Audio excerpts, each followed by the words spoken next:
Buenas noches, profesor. Mi nombre es Jesús Castro, estudiante de la carrera de Contaduría Pública, cuarto año, sección B. Y el día de hoy le voy a hablar sobre el tema 4 y el tema 5 de tributación.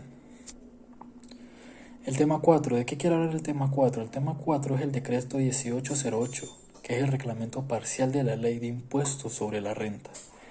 En materia de retenciones de este decreto fue publicado el 23 de abril de 1997.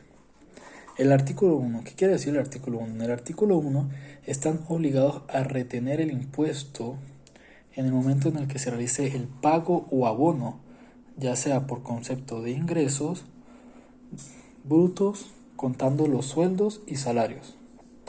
Por otro lado, excluyen los gastos de representación, los viáticos, las primeras viviendas.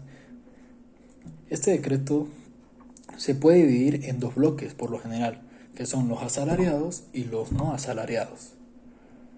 También se encuentran las personas naturales o personas residentes o no en el país, beneficiarios de sueldos y con salarios y demás remuneraciones.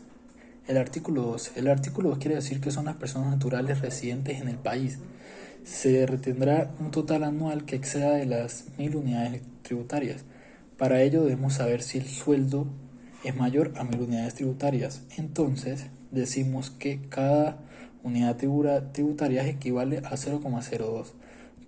Esto lo multiplicamos por 1000 y da 20. ¿Qué quiere decir esto? Que las personas devengan un salario mayor a 20 bolívares anualmente, se le retendrá el impuesto sobre la renta. Es decir, si el sueldo equivale a 7 bolívares por 12, que son los meses del año, nos da un total de 84.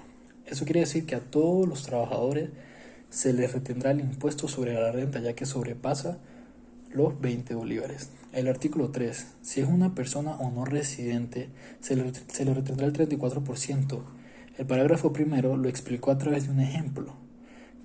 Un ejemplo lo podemos dar que una persona que vive en Colombia, que esté trabajando en Venezuela y que tiene más de 180 días laborando, pero tiene un sello de entrada en Venezuela, se le retiene si este es especificado en el artículo 2, pero si no se ve que dentro de los 180 días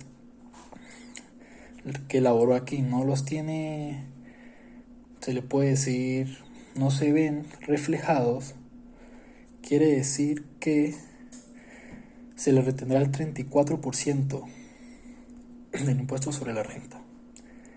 El parágrafo segundo nos dice que si se contrata a una persona que no tenga los 180 días continuos dentro del país y no se le hace retención del 34%, entonces la empresa deberá hacerse cargo de pagar esa sanción. ¿Qué se quiere decir? Que aunque la persona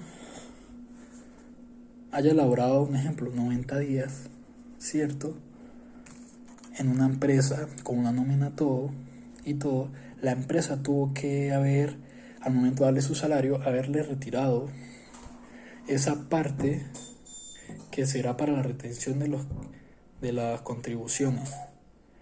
Pero si en tal caso no se lo hizo, igual la empresa tiene que cancelar esa contribución, esa retención contribuyente.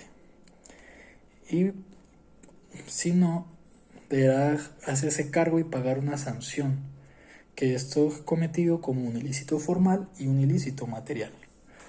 El artículo 4, ¿qué quiere decir el artículo 4? Se deberá hacer llegar a cada trabajador la plantilla de ARI. ¿Para qué? Para que ésta sea llenada respectivamente y se deberán suministrar la siguiente información. Primero, tener el total de las remuneraciones y en tal caso de que éstas varíen, se deberá utilizar nuevamente la plantilla. ¿Cierto? Las cantidades se van a desembolsar por motivos de desgravamen dentro del ayo gravable. Existe el desgravamen único, el cual es de 750 unidades tributarias.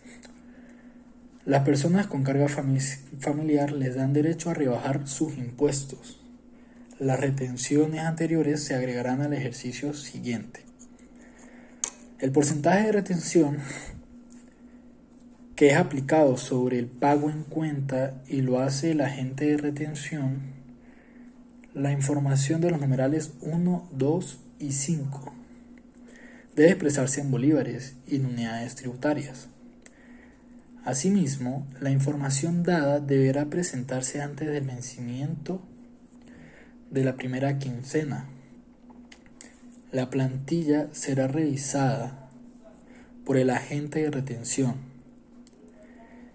y, si se encuentra algún error, este será notificado y devuelto.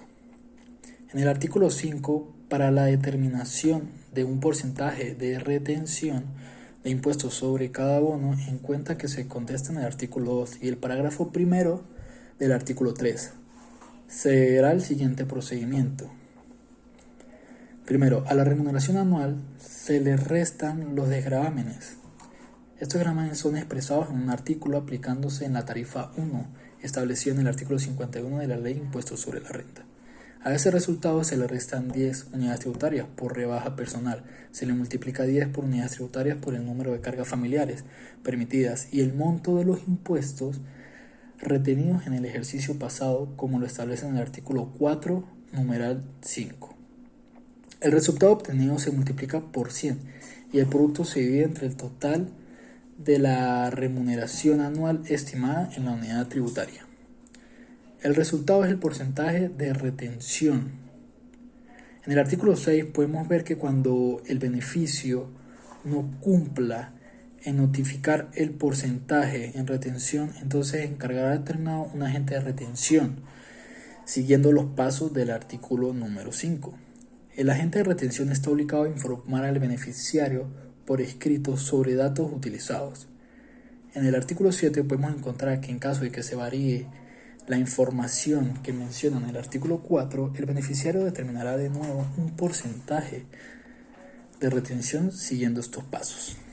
Primero, determinar el nuevo impuesto en el ejercicio, donde se encuentra la variación de la información, aplicando los pasos que se encuentran en el numeral 1 y 2 del artículo número 5. 2. El resultado anterior se resta con el monto del impuesto, reteniendo hasta la fecha. Se debe restar de la remuneración que estima, le pagarán o abonarán en la cuenta de él el año gravable la suma de las remuneraciones percibidas hasta la fecha. Se divide el resultado del numeral 2 y el 3 y el monto obtenido de multiplicar por 100. Este será mi nuevo porcentaje de retención. Este monto, ya sea negativo o positivo, deberá ser representado a los agentes de retención antes de la primera quincena del mes de marzo, junio, septiembre o diciembre. Si el monto estimado de la remuneración anual dada por el beneficiario es menor a lo percibido en el transcurso del año gravable y no le informa a su agente de retención, ésta deberá terminar un nuevo porcentaje de retención.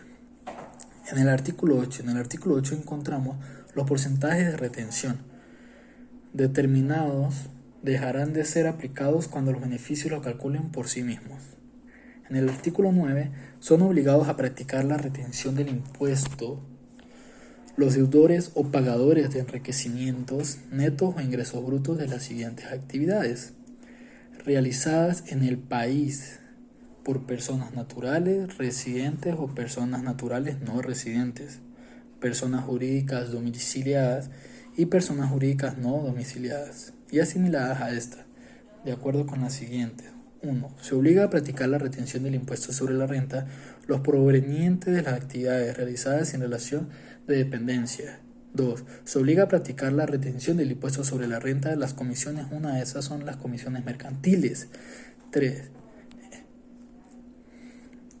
Son las comisiones mercantiles, disculpe. Ahora vamos a pasar en el tema 5. ¿De qué nos habla el tema 5? El tema 5 nos habla de la determinación del enriquecimiento neto en los ingresos brutos. ¿Cierto? En el artículo 15. En el artículo 15 nos habla de que los fines de la determinación de los enriquecimientos exentos del impuesto sobre la renta se aplicará las normas de estas decreto con rango, valor y fuerza de ley, determinante de los ingresos, costos y deducciones de los enriquecimientos gravables. Los costos y deducciones comunes aplicables a los ingresos cuyas rentas resulten gravables o exentas se distribuirán en forma proporcional se hace referente de que va a haber unos ingresos posibles que son ingresos exentos. Son estables cuáles son los ingresos. Para sacar cálculos de impuestos sobre la renta, el trabajo relación independiente no pagan impuestos sobre la renta ya que estos están exentos. ¿Qué quiere decir con esto? Es decir, que los honorarios profesionales, los sueldos y salarios, toda empresa que trabaje con mercancía traída del extranjero tiene derecho o obligación a pagar impuestos sobre la renta, pero bajo un tipo de que sean emitidos por el Banco Central de Venezuela, promedio de todo tipo de cambio. Todo lo que tenga que ver con el procedimiento de exportación e importación formará parte del ingreso, pero ya sería en divisas, no en bolívares. No en bolívares al momento de realizar dicho promedio. ¿Qué se quiere decir? Que al momento de hacer los impuestos sobre la renta, si los montos están en dólares, en euros, pesos, yenes, nos ingresaremos al Banco Central de Venezuela y veremos a cómo está la tasa de cambio. Un ejemplo, sean dólares, 100 dólares, observamos a cómo está la tasa de cambio, hacemos la conversión y pondremos el monto, pero en bolívares, ya que está en territorio venezolano y está la moneda oficial de este país. En el artículo 16, el artículo 16 quiere decir que el ingreso bruto global de los contribuyentes, que se encuentra en el artículo 7 de este decreto con rango, valor y fuerza de ley, estará constituido por el monto de las ventas de bienes y servicios de general de los arrendamientos y de cualquier otros proventos regulares o accidentales, tales como los producidos por el trabajo bajo la relación de dependencia. Bueno, profesor, hasta aquí ha sido mi explicación del tema 4 y 5 de lo que usted nos ha impartido en estas clases durante esta semana, estos meses. Y bueno, profesor, espero haya sido una grata explicación y que haya sido la mejor manera. Que tenga una feliz noche. Hasta luego.